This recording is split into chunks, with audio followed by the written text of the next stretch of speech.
Assalamualaikum warahmatullahi wabarakatuh. Selamat bertemu kembali dalam keadaan sehat walafiat. Dalam kesempatan ini kami dari Ambang Pantura akan memberi wawasan walaupun mungkin tidak penting, tapi saya anggap penting karena kaitannya sekarang adalah kesulitan dalam memperoleh pupuk yang bersubsidi. Yang tidak bersubsidi tentunya banyak, cuma kendalanya petani adalah biaya yang terlalu tinggi. Untuk itu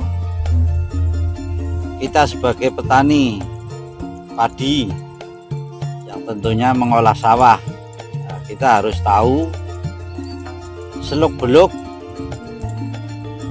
sawah tersebut atau jenis tanah macam-macam. Kita harus mengenal asal-usul pembentukan sawah itu tersendiri. Nah, di daerah kita ada dua macam sawah. Sawah satu sistem pengairan, satu sebagian ada kurang lebih 50 hektar itu ada sawah tanda hujan. Tentunya perlakuan sawah irigasi dengan tanda hujan itu berbeda. Boleh percaya boleh tidak, selama ini kami amati atau saudara sendiri bisa mengalami ada yang menanam padi di daerah tanda hujan, ada yang di daerah irigasi. Tentunya pemerintah juga menyediakan sebetulnya ada jenis varietas padi yang khusus bersertifikasi, istilahnya untuk daerah irigasi, daerah rawa, daerah tanda hujan, kering, itu ada bermacam-macam. Kalau di daerah apa ya, Impara, ada Impara ini 1, 2, 3, 4, 5 dan seterusnya. Kalau di daerah irigasi ya Impari, hibrid padi sistem irigasi. Kalau Impago juga ada, itu bisa di daerah yang kurang air, contohnya sawah tegalan atau tanda hujan. Nah, kalau yang Impago atau Impara yang jelas kita belum pernah menanam karena lahan kita adalah lahan satu irigasi, satu lahan tanda hujan. Sebetulnya yang spesifikasi tanda hujan itu ada varietas sendiri, ternyata di daerah kami tidak tersedia. Sebetulnya ada Impara, Impago 1, 2, 3, Impari 1 sekian sampai sekian itu ada. Nah, untuk rawa itu di daerah luar Jawa itu masih banyak.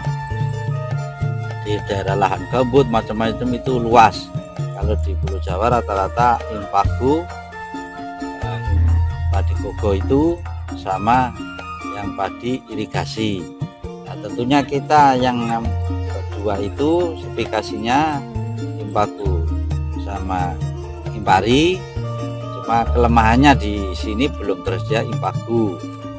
Nah, untuk itu kenapa kita membahas seperti ini, karena kaitannya ya tadi itu kekurangan atau sulit untuk mendapatkan pupuk yang bersubsidi karena sistemnya, karena sistem kartu tani itu sudah ada kuotanya sekian meter persegi, pakainya urea sekian, poska sekian, organik sekian.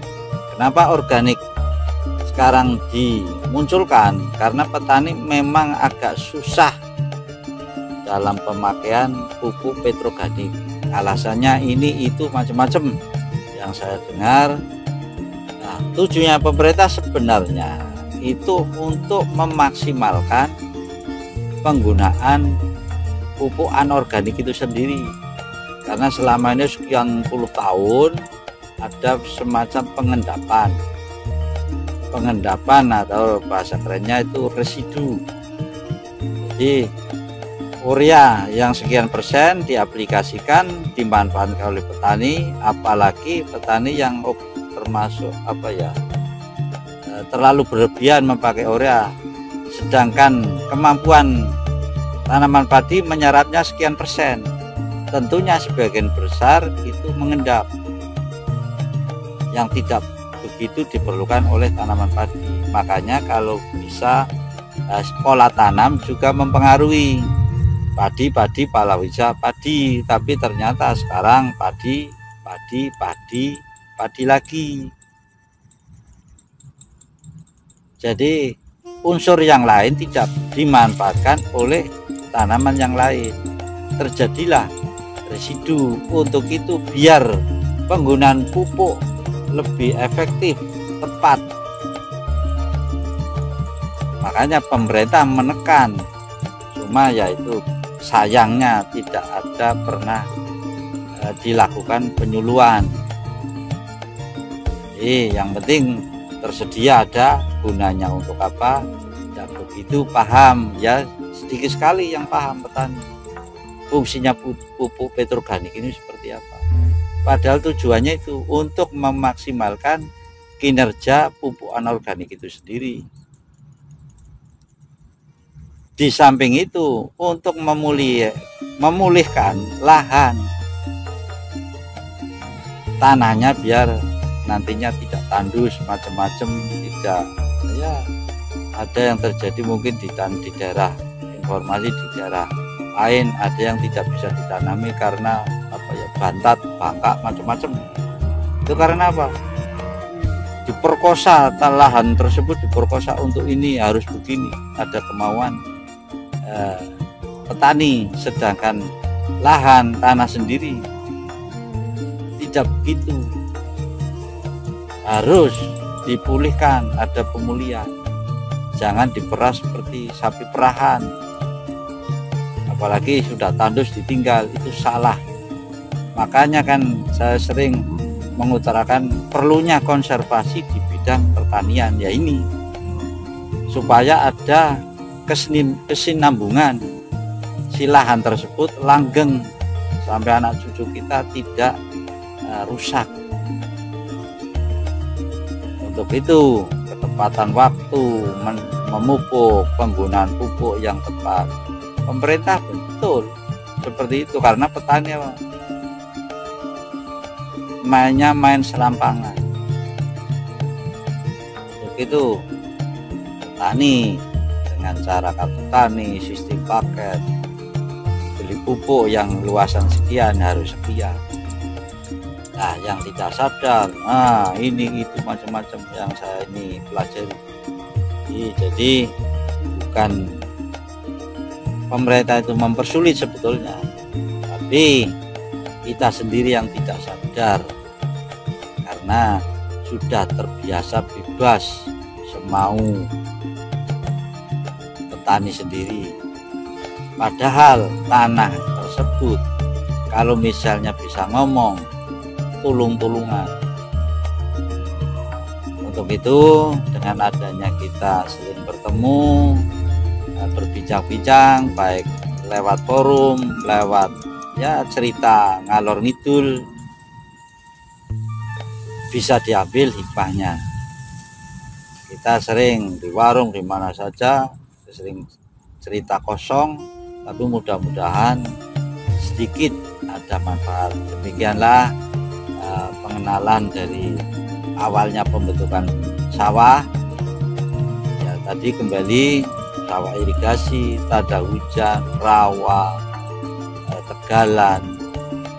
Yang penting petani bisa mengusahakan jangan sampai pola tanam ditinggalkan. Artinya kalau misalnya tidak ditanami tidak masalah, yang penting jangan dibiarkan bertahun-tahun, ini jelas rusak.